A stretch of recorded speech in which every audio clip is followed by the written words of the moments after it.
My name is Charlie O'Donnell. I'm a partner at Brooklyn Bridge Ventures, and OpenReel is a portfolio company of mine. And we have Tyler here to tell us a little bit about how their sales process works. And I think what's cool about this company is that it's one of those rare quarantine success stories. The company has more than tripled its ARR since the beginning of this time period. And when I tell you what they do, it'll make a lot more sense. They enable remote video capture. So from everywhere to enterprise to entertainment,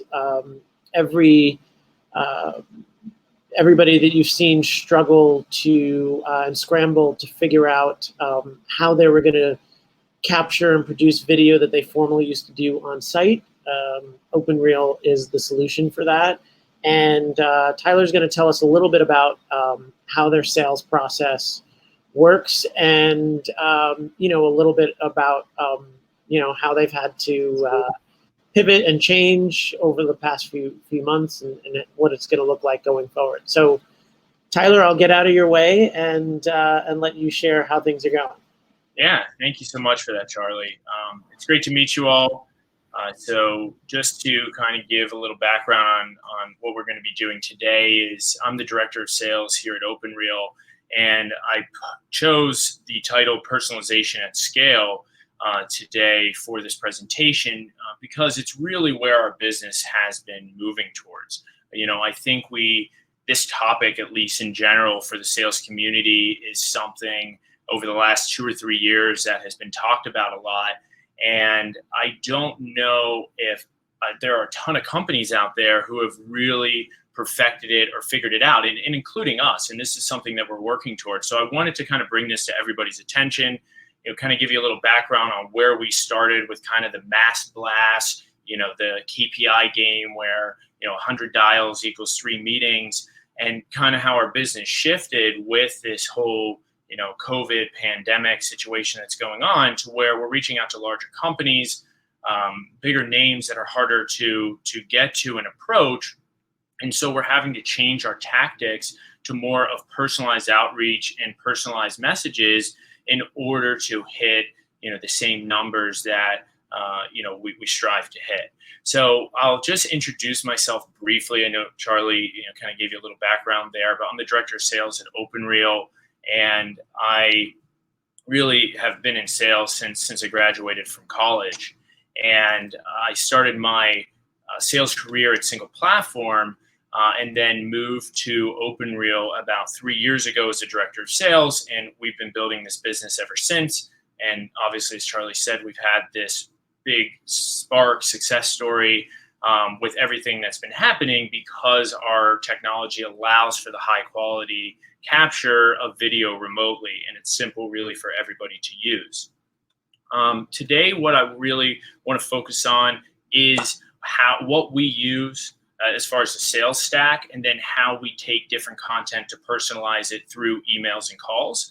So just an overview of what we use on our team is Salesforce is a CRM, Outreach is our sequence tool, LinkedIn Sales Navigator is how we gather leads or sequence these leads out and gather information in order. Hey, Tyler, hold up 1 second. I just noticed in the chat that it doesn't look like everyone can hear us. Okay. Are you, which is weird because I can hear you. So,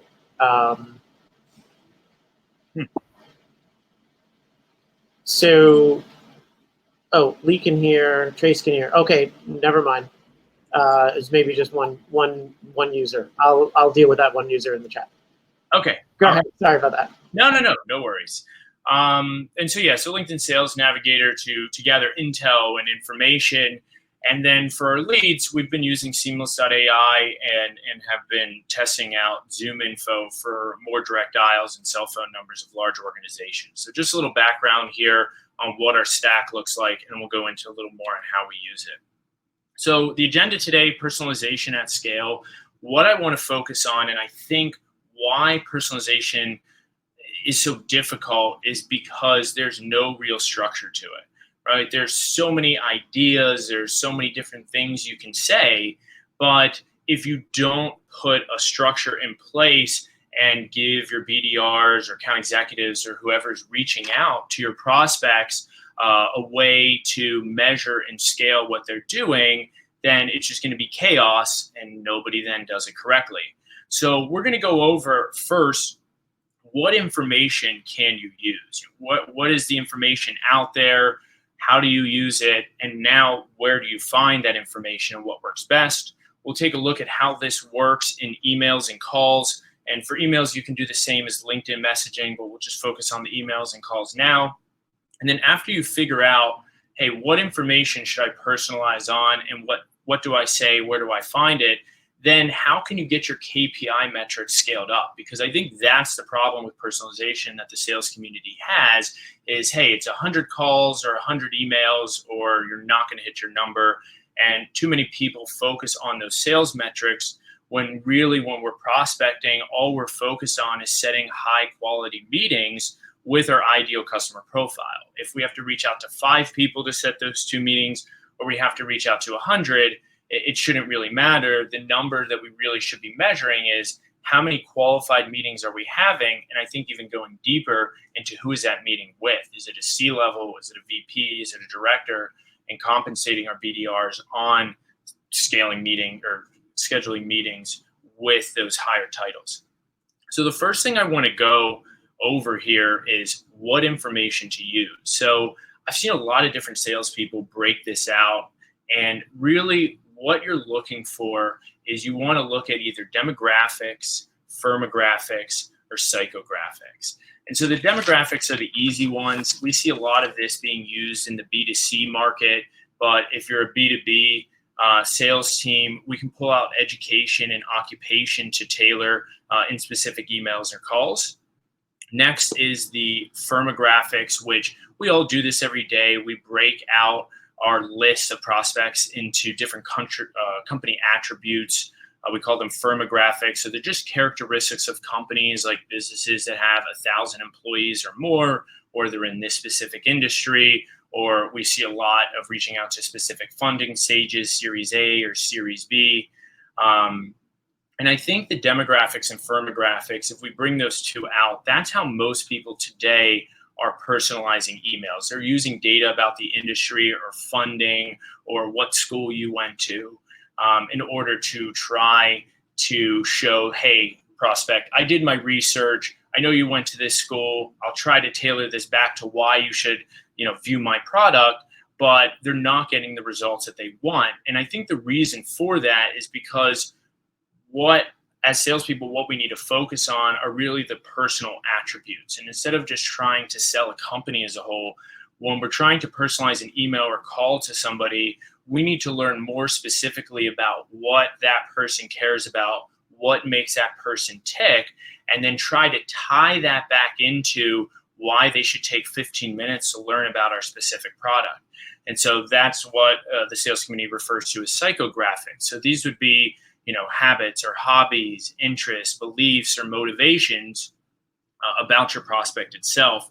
And I think the one that I've seen used most as an example here is if you were reaching out to Gary Vee, you might combine a psychographic and a demographic attribute of Gary Vee didn't go to college or he dropped out of college, right? So if you're reaching out to Gary Vee to sell him about your product, you might start something off in the email or the call with, hey, I know in the sales community, you don't believe to be a sales tech person that you need to have gone to college or you need, a degree in order to be successful at this career, and then trying to somehow tie that back to a hook for why he should talk to you about your product.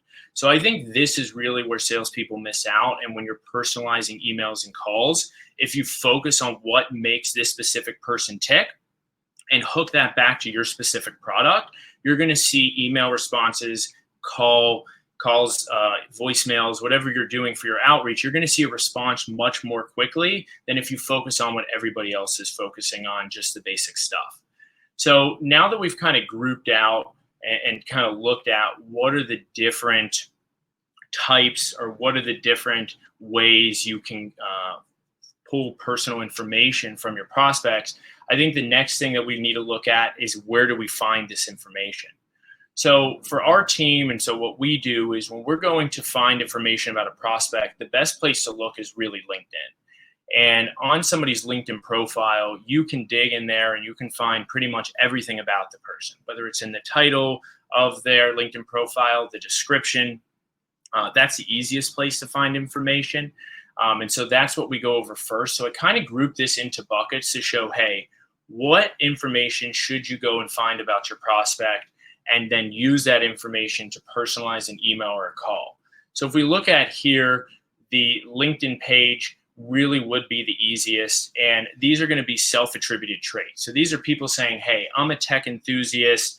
I'm a hard worker, or I am a person that has scaled a business because of training from 2 million to 10 million. This is self-attributes. These are people writing a resume basically about themselves on LinkedIn, putting it out for the public. And this is great information that you can use, take it and put it into your emails or calls, and then put a hook down to basically bring this back to what you are trying to sell. I think the LinkedIn page, the profile page in general, is the easiest place to find information. I would say you get pretty good results when you were to say, hey, look, John, I was taking a look at your LinkedIn profile. I see that your main focus is on training the BDR team to scale revenue from 2 to 10 million. I sell a sales tool that allows you to dissect each call from your team to easily scale the training. The average is a 10 million increase in training, right? So laying a hook down, using their words from what they said to say, hey, I understand who you are. I read your profile. I did the extra work, and I think you should use my technology because of what you said yourself in your LinkedIn profile. So this is something that we use to personalize, and I think the results are good for the time that it takes. The best results that we see when you're using to personalize an email or a call would be to go and dissect a specific post or a specific comment on a post that your prospect had, when they're posting about, hey, check out the 3 simple tricks that we use to create corporate communications during stay-at-home orders, right? So I would find the post for that prospect. I see that. I would send that to them in an email and say, hey, John, I saw this post about the 3 tricks that you're using right now to film your CEO to relay messages out to your consumers and your current clients. Have you ever checked out OpenReel? It would allow you to do these 3 things plus more. So basically, the whole premise of this is, hey, let's take the words of this specific prospect and use those in our outreach in order to customize and show that we spent the time. So posts, webinars, blogs, comments, likes, shares, these are all perfect places to find this information. And if you can't, let's say your person's not active on LinkedIn, they don't have a big profile, they don't have a ton of comments or likes, where's other information that I can find to try to tailor an email or call to? You can look at some of their personal attributes. I know I mentioned the school example. If you go to their website as a company, company social media posts, these don't hit as hard because these attributes don't necessarily make this person tick, or these aren't their beliefs and everything that they're about, but at least it shows that you did some sort of research in order to try to figure out if this person was the right prospect or not. I think the best example that I've seen is, somebody on their LinkedIn page said, hey, I'm a beer enthusiast, right? And I saw a personalized email where a BDR went out and said, hey, John, I see that you're a beer enthusiast.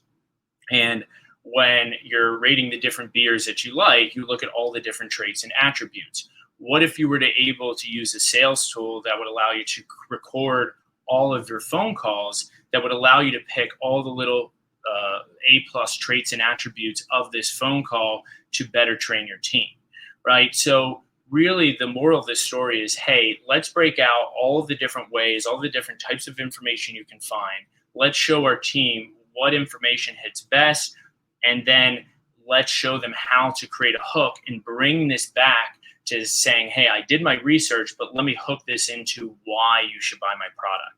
So these are a list of all the different types of information that you can find, where to find it online, and some examples on how to use it.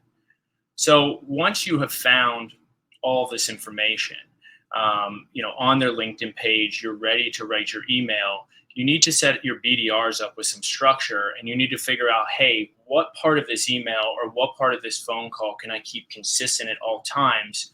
And where do we put this research and this personalized outreach? Where do we put this into that message? And so what I've done is tried to structure an email that's super simple, easy to read, but also shows, hey, John, I took the time out of my day to figure out who you are, what makes you tick, and what your interests are, and bring it back to my product. So the way that we've been structuring emails here and really seeing a great increase in hits, sometimes up to 4 times, is you started off with hi, John, or hi, name. And the first thing you do in an email is you put the reason why you're reaching out. And I think it's super important here to put in quotations exactly what you read in their LinkedIn profile, or the title of the specific LinkedIn post that they wrote, or an excerpt of the LinkedIn post that sparked you to reach out, so that it can refresh their memory and they can understand, hey, this person has been following me, this person knows who I am, that's why they spent the time to reach out. The next part about it, which is just as important as the first, is how do you tie this back to your company's value prop? It's not just like, hey, John, I see you went to Penn State. I went to Penn State too. You should look at my video tool, right? That isn't going to work in today's world. That's just going to show, hey, this person probably didn't spend the time to actually handwrite this email. They spent the time to just put a couple variables in an email. They pulled out my school and their school and saw it matched, and they're sending this to everybody that went to Penn State. So the key here is to tie it back, just like I said in the beer example. You can get that crazy. Hey, John, I see you like beer, and you evaluate the traits of that beer to show which ones you like most. What if you're the VP of sales and you could do the same thing with your sales calls? Record them, and our system will automatically pull out the good points, the good traits, and the bad traits of the call, so you can grow your team 10 times quicker, just like you did at the last company you were at. And then the last part of it is a CTA. So when you're writing an email, it should be about 3 to 6 sentences at most. It should start with the reason why you reached out, referencing specific words that this person put in a post, in a comment, or on their LinkedIn profile. It has to tie back specifically to your product and not something just stupid again, like, hey, I see you went to Penn State, so did I, we should chat. And then you have to ask for a specific time for you to meet. Don't ask, can we meet? Say, hey, I want to go over kind of what I was just saying before. Can we take 15 minutes tomorrow at 2:00, and then have them suggest a new time for you? As far as must-haves in your email, I know I get a lot of questions on the subject line. The subject lines should reference a quote as well. So if you want somebody to open your email, which is the only goal at first when sending an email, let's skip the spam folder and let's get them to open it. Now I have some content they can read. The best subject lines that we've seen are something that's short, sweet, and simple, but it's taking your prospect's own words and then putting those in the subject line so they see it. They, again, know you did the research. And the goal here with personalization is you have to differentiate yourself from the people that are just adding a couple variables in their email and saying, hey, it's a personalized email. I'm going to send the same email to 100 people with slightly different variables, such as company name, where you went to school, and your own name, and separating that and showing, hey, I've been following you. I've been doing research. I'm like you. I enjoy what you're saying. I'm absorbing your content. I believe in your content. Your content's helping me. I did my research. Let me have 5-10 minutes of your time to show you why my product might work for you. And so that's how we look at the subject lines. This is something we've been changing a lot. And so basically taking those exact excerpts out of the article or out of their profile page. To go quickly over cold structure here, it's pretty much the same as the email. It's just starting with hey, John, how are you? They come back and say, who is this, Tyler who? And it's like, look, great question. I was reaching out because I saw your post on the 3 great tips on how to record a video during quarantine. And I saw the specific line about making sure that the shot is framed correctly. That's the most important part. We'll have you checked out OpenReel. It allows you to do X, Y, and Z. Can we have 15 minutes tomorrow so I can show you how this can make your videos even easier and better? So again, it's just the same as the email. It's taking out specific excerpts of exactly what they said in a profile, a post, a comment. And then the biggest key is taking that hook and making sure that whatever you're referencing somehow relates back to your product. And so you have to get super creative with this. This is just a little more in-depth view of that. But I guess to just kind of summarize what I said previously, with personalization at scale, the 2 biggest parts of the structure is basically showing your team, hey, look, here's all the different information that you can find. Here are all the different buckets, LinkedIn profiles, posts, comments, shares, company websites. Here's all this information that you can pull.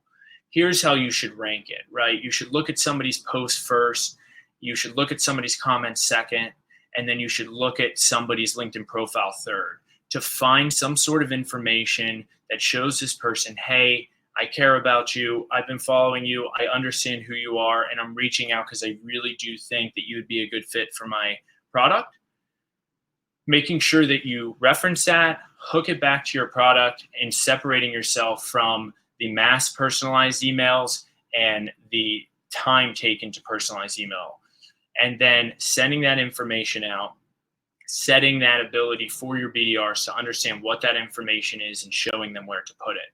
Once you have all of that outlined, then you need to scale it, right? Because if you're writing personalized emails all day long and all you're doing is researching information, you might only be able to send 20 emails and make 20 calls. So in order to make this whole method successful, you have to be able to throw gas on it and you have to be able to scale it.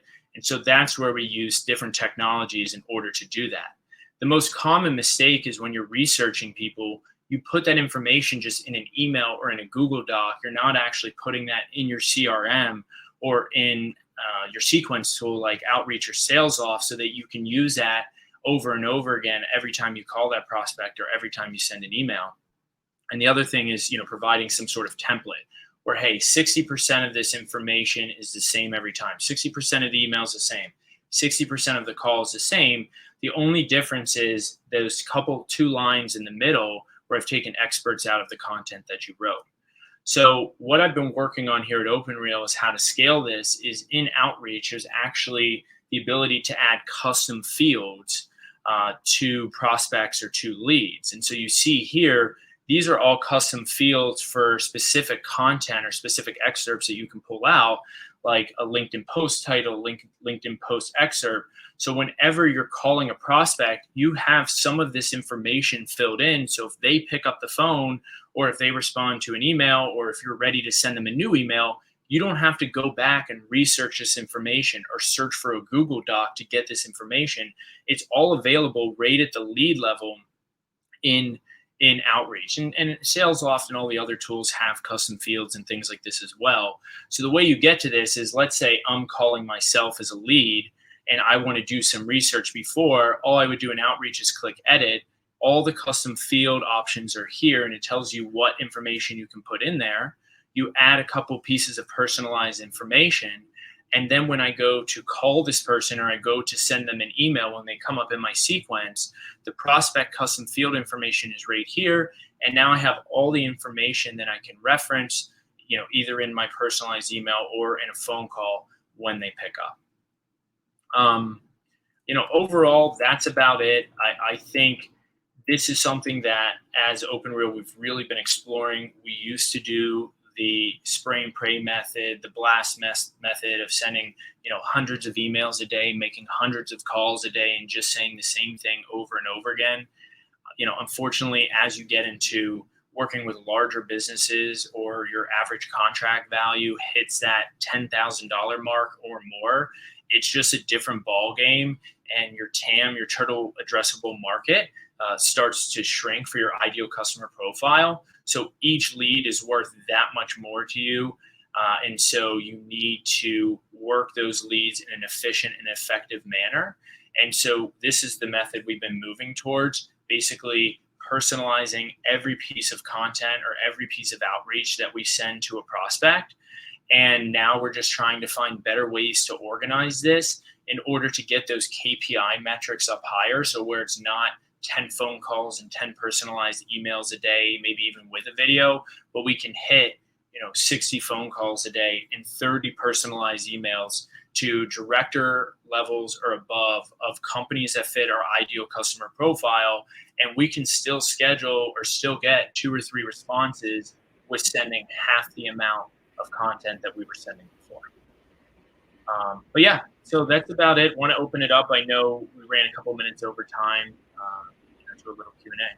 No, it's totally great. And I'm going to have Lauren help with facilitating some of the questions. But I actually have a question about this, especially when it comes to BDRs and SDRs who I imagine are doing some of the front load of gathering some of the data on some of your prospects.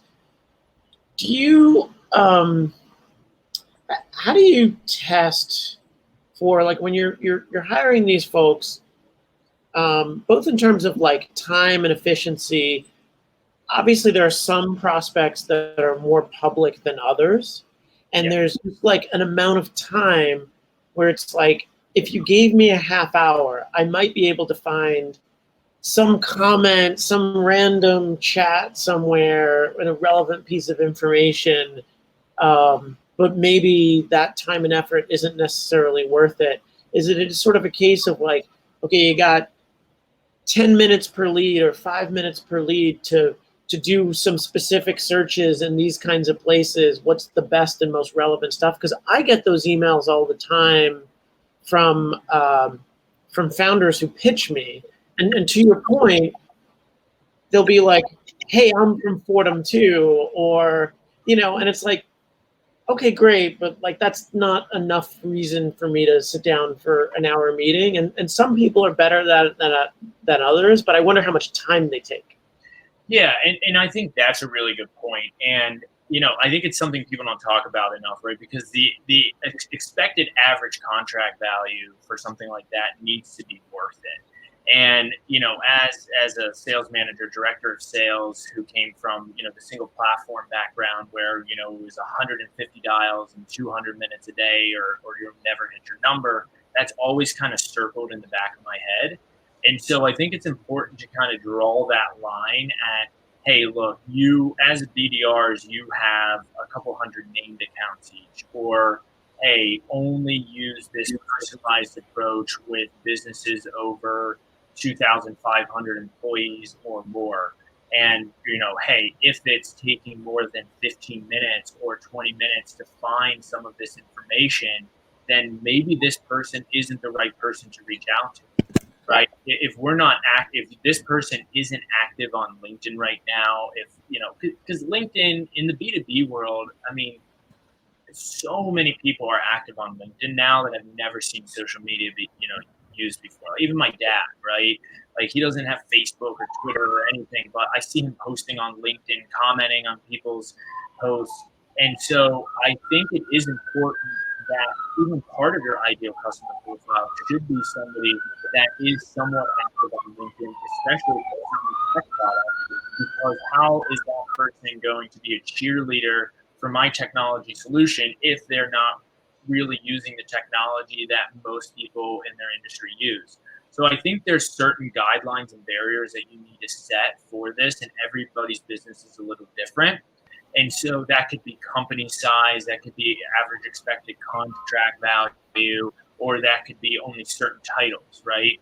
Directors and managers, you only do a little bit of research and maybe reference some of their personal traits or only reference something on their LinkedIn profile. But if you're going after a CMO or a senior VP at a Fortune 5,000 company, then take the 30 minutes that it takes to dig through all their posts and comments and find that hook, because that's a whale to the company. And so that's worth the extra 20 minutes it's going to take to find the information. Cool, thanks. And I'll just leave it open for if anybody else wants to ask and go live too. They can use the question section or in the comments if you just want to nudge or wave or whatever. But this is super comprehensive, so this has been great so far. And Tyler, actually, if you turn off your screen sharing, it will bring up your video a little bit larger, so that during the Q&A section, it's just kind of you there. Or it should. Let's see. Is my screen sharing on? There we go. Great. So it just makes the video a little bit bigger. Cool. We have a few questions, and I think they're all kind of around the same theme. I don't know if you can see them, but I'm going to invite and see if Alex wants to come on and ask this question live. I haven't put it out there, and I didn't get a response, but if he comes on, awesome. But basically the question is, how do you scale personalized messages, let's say doing an email campaign? And then we got another question that seems similar. Here we go. Sorry, I was had a little technical difficulty there. I apologize. Hey, Alex, how are you? Good. Very excited to be here. Thank you for hosting such an interesting event. Yeah, I guess my question is, obviously in sales, quality over quantity typically carries a lot much more weight, but I'm wondering about how we scale mass messaging. I like to take a very customized approach, take the time to prospect appropriately. But when I have, let's say, 100, 200 people that are on that prospect list, how can I be, I guess, most effective in my outreach and my messaging, if that makes sense? Yeah. So you're saying if you have to reach out to over 100 people one day, how would you personalize a message to each one of those? Yeah.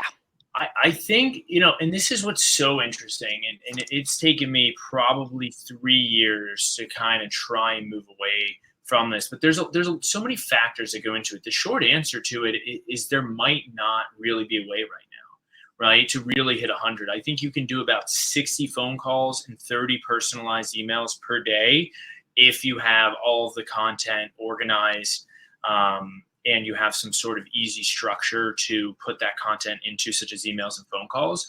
But if I had 150 people today that I needed to reach out to, and I knew that, hey, the most I could do was 50 phone calls and 50 personalized emails, then I would group out the 50 most important people, do the extra research, and really tailor and craft that message to them. And then I would take the other 100 people that maybe are from smaller companies or have lower average potential contract values, and kind of use the old method, right?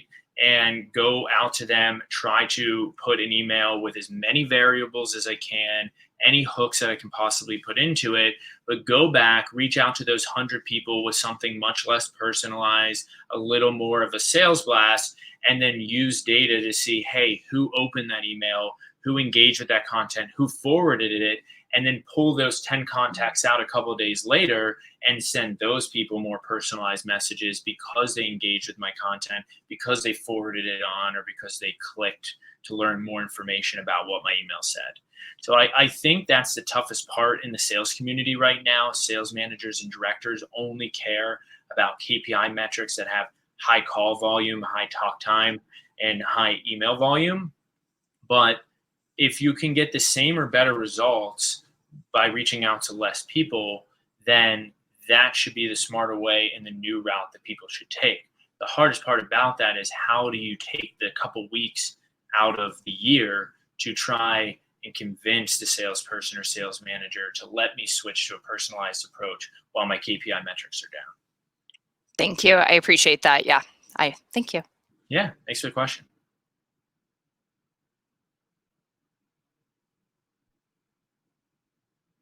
Oh, I think you're muted. I was just saying, I just sent Trace an invite to see if he wants to come up and ask his question live. Okay, great. Hear me all right? There we go.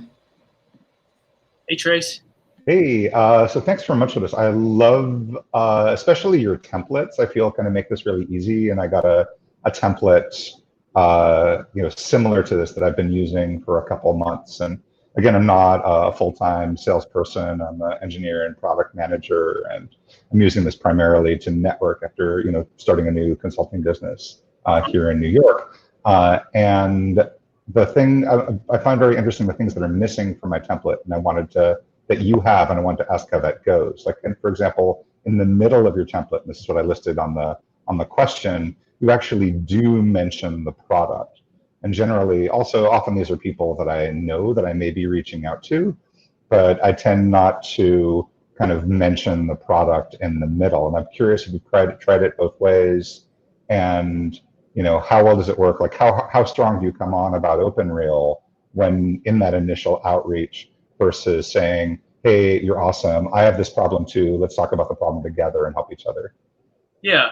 I mean, I think always in general, it's short, sweet, and simple, right? Like, you don't need to go on this long rant about, hey, we work with every Fortune 500 client and just shoving feature after feature after feature down this prospect's throat. Because I think that's the other big mistake that salespeople make, is just too many feature sets.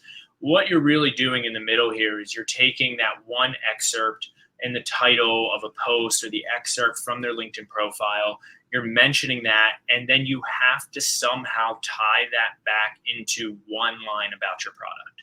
And that's it. Short, sweet, and simple, and then move on. And I think even for you, if you're in kind of in engineering and you're using this to, reach out to make connections, it would be, comments and posts based off of maybe Python or specific language. Like, hey, I really enjoyed your post regarding, the new Python, and I don't know anything about engineering, so this might come off a little weird, but the new, Python variable language that you were referencing in the above post, I'm a Python engineer as well, and have also, tried a few tricks on how to change these variables. We should definitely connect, maybe have a discussion on, what progress you made and what progress I've made. So I think it's something short, sweet, and simple, just like that. I love the example. That's really helpful. I mean, is there another, like, the last time you did this or someone on your team did this for OpenReel, can you give just one more example about that stuck in your mind that you were particularly proud of how you did that and how you wove OpenReel into it without being too pressury salesy? Yeah. There's so many different variety of examples, and I think that's what all those little buckets show, is there's just so many. I think some of the examples that we see is, we're reaching out to videographers. So just to kind of give you some pretext here, we're reaching out to like videographers, executive producers, basically video teams with inside large organizations. And so what these people are really posting about and caring about online is, hey, how do I keep my job and how do I keep continuing to produce content while we're at home? And so what's really been hitting home with us is us referencing, hey, awesome to see the creative ways that you've been shooting videos using, Zoom and QuickTime and a screen recorder together to get a super high quality video file back. Have you had a chance to check out OpenReel? Our tool can do X, Y, Z. So I think it's the best examples we've seen is just really referencing the, specific jerry-rigged ways that certain prospects have been putting together to continue to create high quality video. And when they're posting anything online, the only thing that they're looking for is validation that this hit home, right? So after this talk, I'm going to be walking around saying, hey, I hope somebody got something out of this 20 or 30 minutes that I spent. So when we reach out to a certain person and validate, hey, I saw what you did, that is so cool. I've heard a lot of people doing the same. I wonder if they saw your post and tried it, but have you checked out OpenReel? It validates them taking the time to post and share what they thought. And those have always been the best results, where in 2 minutes you'll get a response like, oh my gosh, yes, I'd love, to look at a way that somebody's spent, a lot of money and a lot of time to put what I put in a jerry-rigged way together. Thanks, that's helpful. Yeah, maybe I'll send a message like this to you. Yes, no one.